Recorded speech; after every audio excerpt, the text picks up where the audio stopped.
दोस्तों नमस्कार। मयूर जानी ऑफिशियल पर आप सभी का बहुत बहुत स्वागत है। मैं हूं आपका दोस्त मयूर जानी। आज ये जो मॉर्निंग टी विथ मयूर जानी हम करने जा रहे हैं कार्यक्रम, उसमें हम आपकी मुलाकात करवाने जा रहे हैं बहुत ही वरिष्ठ पत्रकार और अब तो खैर काफी सक्रिय हैं पॉलिटिकली भी, कांग्रेस के साथ जुड़े हैं। पीयूष बवेली जी आप सब जानते होंगे, परिचित होंगे। मैं उनसे आज आपकी मुलाकात करवाने जा रहा हूं, और वो इसलिए करवाने जा रहा हूं क्योंकि आपको याद होगा कि हमने इससे पहले भी, जब हम 4PM के साथ थे, और तो मैं हमने उनसे जो है काफी, मेरे ख्याल से 2 या 3 बार या 4 बार हमने वार्तालाप किया हुआ है आप सबके लिए। उनकी जो एक बड़ी खास बात है वो ये है कि वो इतिहास का अध्ययन करते हैं, और इतिहास का अध्ययन करते करते उनका जो एक अध्ययन का जो विशेष एक कहें कि उनकी खूबी या तो उनकी जो एक विद्वता है, वो नेहरू को समझने, पढ़ने और उसके बारे में, जवाहरलाल नेहरू की बात कर रहे हैं हम, वो जानकारी जो है आप तक पहुंचाने में है। उनकी किताब भी बड़ी अच्छी पढ़ी जाती है, नेहरू पर लिखी हुई है। तो नेहरू पर बात करने का अधिकार सिर्फ प्रधानमंत्री मोदी का तो है नहीं, वो हमारा भी है, आपका भी है, और बेशक पीयूष जी का तो है ही है, क्योंकि वो तो उसमें पढ़ाई करते हैं, लिखाई करते हैं। तो जब प्रधानमंत्री प्रतिदिन 24 घंटा 365 दिन जब रियर व्यू मिरर में देख के ही इस देश की गाड़ी को आगे चलाने की कोशिश करते दिखाई देते हैं, तब हमको कई बार जो है, वैसे हम तो अब तो कई बार टाल देते हैं कि क्या बात करें, बेवकूफाना बचकाना बातें करते रहते हैं 75 साल की उम्र में। दया आती है ऊपर, लेकिन फिर दया हमको ज्यादा जो है वो हम सब पर, देश पर और देशवासी पर आती है कि हमको इनको झेलना पड़ रहा है। एक बार फिर से उन्होंने नेहरू जी का और इंदिरा गांधी जी का नाम लेके 10 साल के बाद पहली बार शायद इस देश के 3.5 4 करोड़ मध्यम वर्ग के लोगों को थोड़ी सी राहत देने की कोशिश इनकम टैक्स के उनके जो ढांचे में की। अब उसकी बात भी जो है उनसे नेहरू और इंदिरा गांधी के बगैर हो नहीं सकती है। इस पर बात करेंगे, और नेहरू के समय में टैक्सेशन की जो बात थी उस पर भी बात करेंगे, ताकि ये जो झूठ के गोले दागते रहते हैं लगातार, वो कंपैरिजन ठीक से हो जाए कि नेहरू के समय में जो, अगर किसी की अगर आय उतनी होती तो क्या होता, अगर आज है तो क्या हो रहा है।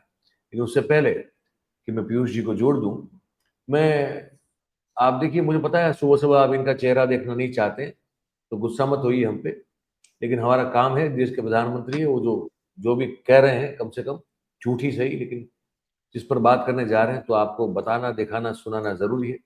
इसको पहले देख लीजिए, फिर पीयूष जी को हम जोड़ते हैं। करना चाहता हूं, आपको समझने में भी सुविधा होगी और लोगों को समझाने में भी सुविधा होगी। इस बजट को आज देखें, अगर नेहरू जी के जमाने में आप 12 लाख रुपए कमाते होते तो 12 लाख रुपए की आय पर आपकी 1/4 सैलरी सरकार वापस ले लेती, टैक्स में चली जाती। अगर आप आज इंदिरा जी का जमाना होता तो 12 लाख की कमाई पर आप करीब करीब सुनकर के चौंक जाएंगे। अगर आज इंदिरा जी की सरकार होती और 12 लाख पर आपके 10 लाख रुपया टैक्स में चले जाते, उनके जमाने में ये था, इसलिए मैं समझा रहा हूं।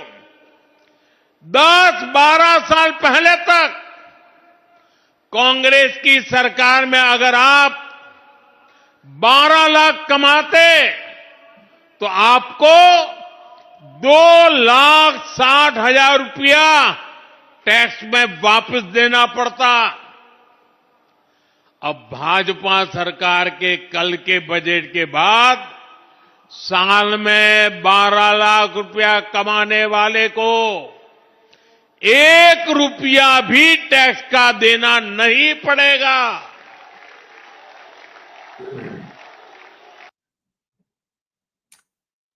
अब इस पर बात करनी है ना? तो मैं कुछ ज्यादा ना बोलते हुए पीयूष जी को जोड़ रहा हूँ। पीयूष जी नमस्ते। नमस्ते नमस्ते मयूर भाई। बताइए, आप 12 लाख रुपए अगर नेहरू जी के जमाने में कमाते होते तो 25%, एक चौथाई आपका चला जाता। मैं तो ये कहता हूं कि और अगर इंदिरा जी नेहरू के जी की जमाने में कमाते होते तो 10 लाख रुपया चला जाता। बताइए, आप कितने खुशकिस्मत हैं कि आप मोदी जी के जमाने में जी रहे हैं। बताइए। मयूर भाई, मैंने हिसाब लगाया अच्छा। कि भाई 10 लाख रुपए नेहरू जी के जमाने में कितना होता था हाँ बताइए। आज के हिसाब से। आज के तो हिसाब से नेहरू जी के जमाने में मैंने सोने का रेट पता किया तो हाँ, 87 रुपया का एक 10 ग्राम सोना आता था। तोला, एक तोला। हाँ एक तोला 10 ग्राम, और 12 का तोला होता है इसलिए 10 ग्राम कह दिए, एक तोला मान लीजिए। हाँ और मोदी जी के जमाने में 87,000 रुपए का तोला आता है।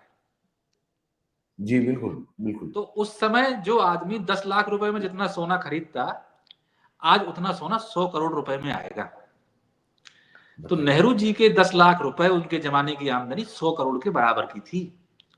तो मैं आज मोदी जी से पूछूंगा और जनता से पूछूंगा कि किसी की आमदनी 100 करोड़ रुपए है, उस पर कितना टैक्स लगना चाहिए। तो जो खरबपति और जिनकी आमदनी 100 करोड़ रुपए आज है, उन पे मोदी जी कितना टैक्स लगा रहे हैं।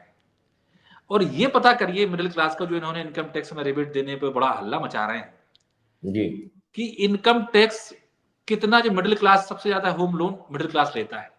बिल्कुल। और होम लोन का अगर आप आरबीआई के डाटा देखें जो मैंने पहले तक देखे थे, 95% तक मिडिल क्लास चुपचाप अपना ज्यों के त्यों सारा ब्याज सहित उसको चुका देता है। लेकिन आज तक क्या मोदी जी ने उस मिडिल क्लास का कोई मकान का हाउसिंग लोन माफ किया?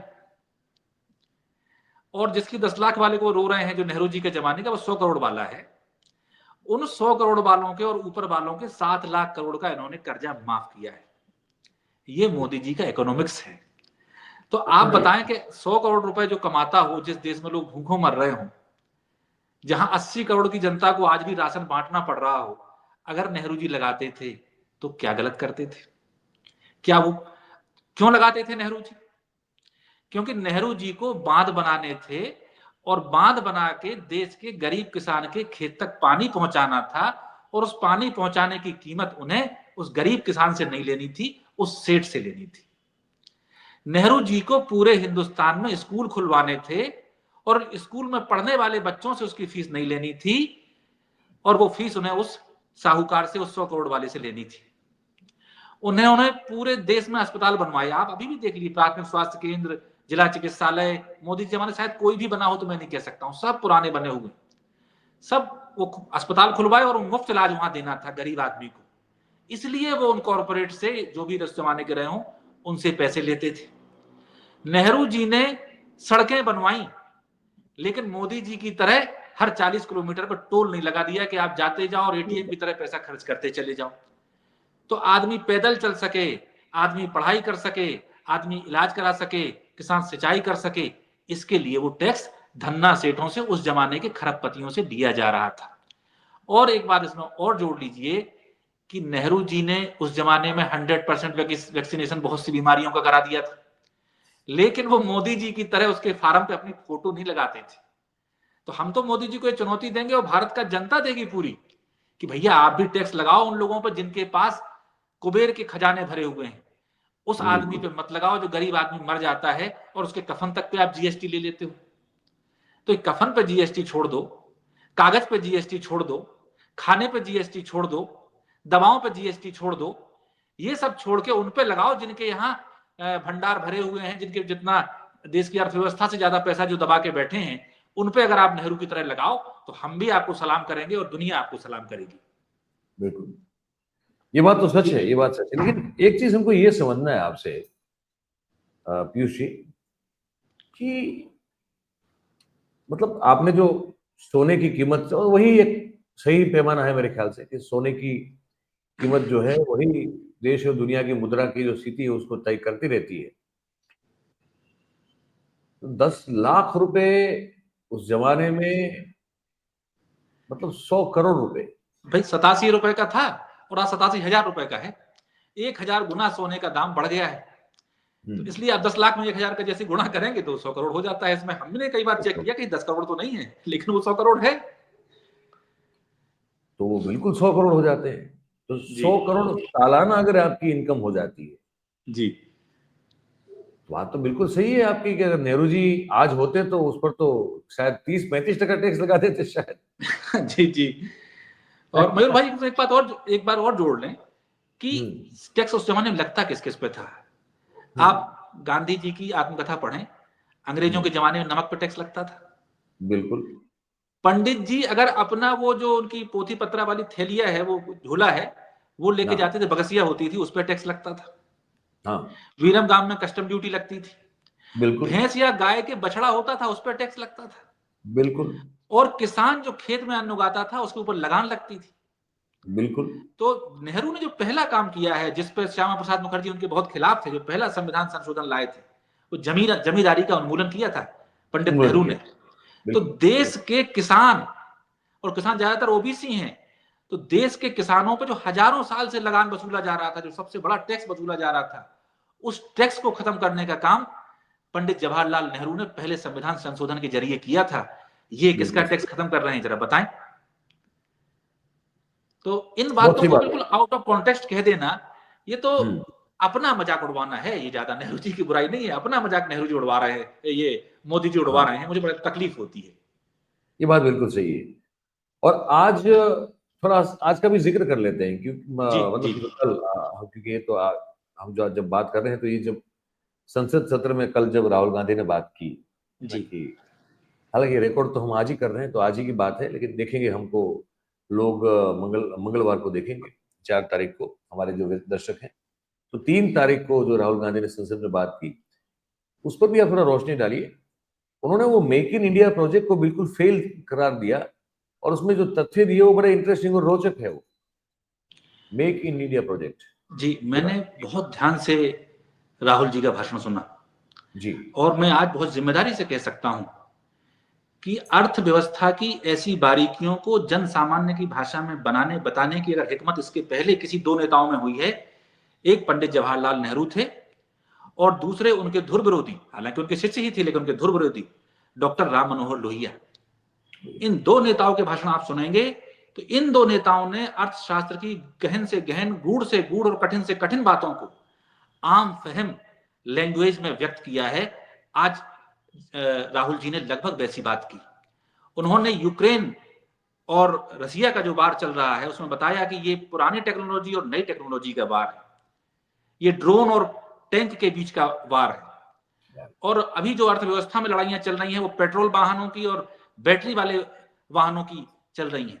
और उन्होंने बिल्कुल प्याज के छिलकों की तरह इनकी अर्थव्यवस्था की जो झूठ मोदी जी ने फैलाए हैं। आपने मेक इन इंडिया किया था, हालांकि मेड इन इंडिया पहले से ही होता था, मेक इन इंडिया कौन सी डिक्शनरी से हिसाब से मेड को मेक किया था वो तो मोदी जी जान सकते हैं। लेकिन आपने उसकी जब चीजें यहां बनाई ही नहीं, आपने ये कर दिया कि आप बना लो चीन में, बना लो किसी दूसरे देश में, मुख्य रूप से चीन में, और यहां लाके असेंबल कर दो तो हम उसे मेक इन इंडिया कह देंगे। इसीलिए मोबाइल फोन हाथ में ले लेके राहुल जी ने समझाया कि जब सब चीजें वहां असेंबल हो रही हैं, टेक्नोलॉजी वहां आ रही है, डेटा उनके पास है, तो जब सब कुछ वहां हो रहा है तो मेक इन इंडिया को तो नाकाम होना ही था। जो रोजगार हमारे यहाँ के नौजवान को मिलना था, जो वो सामान बिल्कुल। हमारे यहाँ की फैक्ट्री में बनना था, वो आपने चीन में बनने दिया, तब देश की ये स्थिति आई है। और राहुल जी ने उसको आर्टिफिशियल इंटेलिजेंस की भी बात की कि बात एआई की। अपने आप में कुछ भी नहीं है अगर डेटा हमारे पास नहीं है, और डेटा तो आपका चाइना के पास रखा है, तो बिना चाइना उसके का। आप कैसे एआई कर पाओगे। इन बातों पे राहुल जी ने अर्थव्यवस्था की बहुत गहरी सच्चाइयां आज उजागर की हैं, और उससे नीति और नियत का फर्क भी दिखा दिया है कि आप नीति की बात तो कर रहे हो लेकिन आपकी जब नियत ही नहीं होगी तो नीति बिल्कुल। आएगी कहां से। इन चीजों पे राहुल जी ने कहा है। और आपको उनका बड़प्पन देखिए, मैं इस शायद मैं 25-30 साल से राजनीति को देख रहा हूं, उन्होंने ये भी स्वीकार किया कि नौजवानों को रोजगार देने में हम यूपीए वाले भी बहुत अच्छा जवाब नहीं दे पाए, मैं वही बहुत आ बड़ा रहा था कि रामबाण उन्होंने अपनी सरकार की गलतियों को भी मान लिया माना। कि हम भी उतने सफल नहीं हुए। और उन्होंने यहां तक कहा कि भाई मोदी जी का इरादा अच्छा था, उनकी बात हमें अच्छी लगती, लेकिन वो फेल हो गए, रिजल्ट 0 आया है। तो इसको मैं देखते हुए कि आप इन बात अगर भाषण को गौर से देखो तो राहुल जी एक ऐसे नेता हैं जिन्हें देश की बुनियादी समस्या का पता है, यानी देश की बुनियादी समस्या है बेरोजगारी।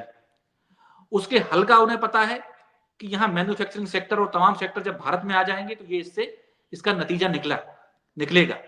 तीसरी बात उन्हें पता है कि फ्यूचर कहां है, माने रोजगार आना है, मैन्युफैक्चरिंग आनी है, तो वो आनी कहां से है, टेक्नोलॉजी कहां चली गई है। तो वो फ्यूचर को देख रहे हैं कि हमें इन टेक्नोलॉजीज को पकड़ लेना है। इसीलिए उन्होंने आज कहा कि मोदी जी, आपने 10 साल की ये अपॉर्चुनिटी थी, इसको निकाल दिया है और इसको हमने बस मिस कर दी। तो जो विजन जिसे कहते हैं, तो विजन भी है राहुल जी की बात आज के भाषण में, उसमें मिशन भी है, उसमें डेडिकेशन भी है। ये तीनों चीजें आप बहुत साफ साफ देख सकते हो। और उन्होंने जो बोला है वो डंके की चोट पे बोला है। पूरी भाजपा, पूरे उनके मंत्री, लीडर ऑफ अपोजिशन को जिस तरह से परेशान करने के लिए, उनके भाषण में व्यवधान करने के लिए आगे आए, उससे आप समझ सकते हैं कि राहुल जी देश के लीडर के तौर पर इमर्ज हो चुके हैं। और एक बात उन्होंने और महत्वपूर्ण कही, आज उन्होंने महाराष्ट्र चुनाव का जिक्र किया विशेष रूप से, कि लोकसभा से विधानसभा के बीच में महाराष्ट्र में 70 लाख नए वोटर पैदा हो गए। और राहुल जी ने यह भी याद दिलाया कि यह सिर्फ संयोग कैसे हो सकता है कि एक ही बिल्डिंग के अंदर 7,000 नए वोटर तैयार हो जाते हैं। और हम जब डेटा मांगते हैं इलेक्शन कमीशन ऑफ इंडिया से तो वो हमें देता नहीं है। और आप देखिए जैसे ये बात बोली तभी लोकसभा स्पीकर ने कहा कि नहीं नहीं, वो तो आप वहां से ले सकते हैं। तो पिन पॉइंटेड अटैक उन्होंने किया और ये भी जोड़ा कि अभी चुनाव होगा इलेक्शन कमिश्नर का, तो वहां 3 लोग बैठे होंगे, मोदी जी होंगे, अमित शाह जी होंगे और तीसरा मैं होऊंगा, वो दोनों एक तरफ हो जाएंगे, मैं अकेला पड़ जाऊंगा। तो मेरे बोलने का क्या मतलब है, क्योंकि इन्होंने चीफ जस्टिस को हटा दिया है। तो भारत की अर्थव्यवस्था, भारत के लोकतंत्र, भारत की चुनाव प्रणाली, भारत में संभावित रिग्ड इलेक्शन, उन सारी बातों को उन्होंने जनता तक भेजा है कि ये चक्रव्यूह क्या बनाया गया है और मैं इसे कैसे भेदूंगा। ये मैं आज के उनके भाषण से समझता हूं। बात सही है आपकी, बात सही है। पर तो क्या इसके लिए अब ऑन अ लाइटर नोट, ये सब जो हो रहा है इसके लिए अब नेहरू और इंदिरा जी के अलावा ज्यादा से ज्यादा अगर आप जिम्मेदार ठहरा सकते हैं तो फिर राजीव गांधी को ठहरा सकते हैं। मोदी साहब कभी इस सब चीजों के लिए जिम्मेदार हो नहीं सकते, क्या कहेंगे आप? मोदी जी तो आप ही क्यों? बांट आप तराजू, आप ही बेटा तोलता, घट घट में पंछी बोलता। तो क्यों? मैं तो उनके क्यों चेहरा क्यों? देखता हूं मोदी जी का कि उन्हें किसी की बात सुनने की आदत नहीं है। वो नहीं। अपना भाषण देते हैं, कैबिनेट में वो अपनी बात कहते हैं, टीवी पे वो अपनी बात कहते हैं, राष्ट्र के नाम संदेश में वो अपनी बात कहते हैं, रैली में वो अपनी बात कहते हैं। तो आज जब उन्हें राहुल जी का भाषण सुनना पड़ रहा था तो उनके चेहरे की मुख मुद्राओं पर अगर कोई शरीर क्रिया विज्ञानी या ये बॉडी लैंग्वेज का एक्सपर्ट या कोई मनोचिकित्सक उसका विश्लेषण करेगा तो आपको पता चलेगा कि कितना दर्द उन्हें तकलीफ हो रही थी कि हमें कोई आईना दिखा रहा है और मैं आईना देख रहा हूं। तो राहुल जी ने बहुत बढ़िया काम किया है। और मोदी जी को तकलीफ तो हुई निश्चित तौर पे, जो आपने कहा कि भाई वो तो राजीव जी से तुलना करेंगे, अच्छा इंदिरा जी से करेंगे, नेहरू जी से करेंगे। तो चूंकि अब हमें अपना कुछ कहना नहीं है, अपना कुछ कर, भाई मैं तो कह रहा हूं कि नेहरू जी की आलोचना करते हैं, चलो करना चाहिए, आप कर सकते हैं। लेकिन ये बताइए कि जब आपने स्वयं वादा किया था कि 2022 में मैं बुलेट ट्रेन चला दूंगा, वो तो कभी आप समीक्षा करिए क्यों नहीं चली। आपने कहा था 2022 में मैं किसानों की आमदनी दुगनी कर दूंगा, उस पर आप कुछ नहीं बोलते। आपने कहा था मकान, 2022 तक मकान, हर गरीब के मकान। सर पे घर और घर पे नल और नल में जल, उसका कोई आज तक पता नहीं चलता। तो आप 2022 में गंगा जी साफ हो जानी थी। तो आप अपने किसी बात के प्रति कोई जिम्मेदारी आपकी नहीं है। आप अपने किए कितने वादों से सरेआम मुकर चुके हैं, कितने फेल हो चुके हैं। तो अपना रिपोर्ट कार्ड तो आपके कंप्यूटर में है ही नहीं। आप तो दूसरों के घरों में ताक झांक करने में लगे रहते हैं। जी मयूर भाई। लगता है पीयूष जी, इसके लिए, इसके पीछे भी कहीं ना कहीं नेहरू जिम्मेदार होंगे। जी आप ठीक से जांच कीजिए। जी जी जी जी। मुझे लगता है कि सार्थक बातचीत हो गई। हम संक्षिप्त में हो सके उतना एक बात मयूर भाई और जोड़ दूं मैं, आपने जी जी थोड़ा हम लाइटर मूड पे चले गए हैं। वसीम बरेलवी साहब का एक शेर है, जी सर। वो झूठ बोल रहा था बड़े सलीके से, हाँ, मैं एतबार न करता तो और क्या करता। और क्या तो करें। हमारे मोदी जी के लिए तो यही उनको नजर हम कर सकते हैं, बाकी अच्छा जवाब तो वो नेहरू जी आके देंगे। ये जो शेर है वो उस पर जी तो जरूर लागू होता है जो झूठ को सलीके से बोल रहा हो। जी। ये कोई काम सलीके से नहीं करते, लेकिन फिर भी बहुत बहुत धन्यवाद Piyush ji, thank you very much. जी, वक्त निकाला, धन्यवाद मयूर भाई। Thank you. तो दोस्तों, अब आगे आने वाले समय में हमको कुछ सवाल हैं, आपको आपके समक्ष वो सवाल छोड़ के जा रहे हैं। आपके मन में इसके जवाब हो तो हमको जरूर से दीजिएगा कि क्या चाइना ने जो कुछ, पता नहीं अब उसका आंकड़ा भी रोज बढ़ रहा है ना, कि कितने हजार स्क्वायर किलोमीटर जमीन हथिया ली है, क्या हम लोग उसके लिए भी नेहरू जी को जिम्मेदार ठहरा दें? ये जो डोनाल्ड ट्रंप है, उन्होंने न्योता नहीं भेजा अपने शपथ ग्रहण समारोह में, क्या नेहरू जी ने डोनाल्ड ट्रंप के सपनों में आके इस बात का कोई इशारा किया होगा और ट्रंप ने मान लिया होगा? ये हम मान लें। क्या हम दुनिया के 10 शक्तिशाली देशों की सूची में है नहीं, नेहरू इसके पीछे जिम्मेदार होंगे क्या? हमको इस बारे में जांच करनी चाहिए या नहीं करनी चाहिए? ये सब बहुत बड़े सवाल हैं। आप हमको कमेंट करके लिख के जरूर से बताइएगा कि इन सब कारणों में, इन सब जो घटनाएं हैं, ये सब जो वारदातें कहें या तो घटनाएं कहें, इन सब के पीछे भी क्या हमको नेहरू को ही जिम्मेदार मानना चाहिए या कुछ और ये बातचीत आपको जो संक्षिप्त में है आपको अच्छी लगी हो तो आप हमको जरूर से इस पर कमेंट करके लिख के बताइएगा। इसकी इस वीडियो को आप लाइक कीजिए अगर आपको अच्छा लगा हो तो, इसके लिंक को आप शेयर कीजिए अगर अच्छी लगी हो तो बातचीत। चैनल आपका है, सब्सक्राइब कीजिए और अपने आसपास के लोगों से बताइए। बहुत बहुत धन्यवाद करेंगे आप सभी का हमारे साथ इस कार्यक्रम में जुड़ने के लिए। Thank you very much. नमस्कार।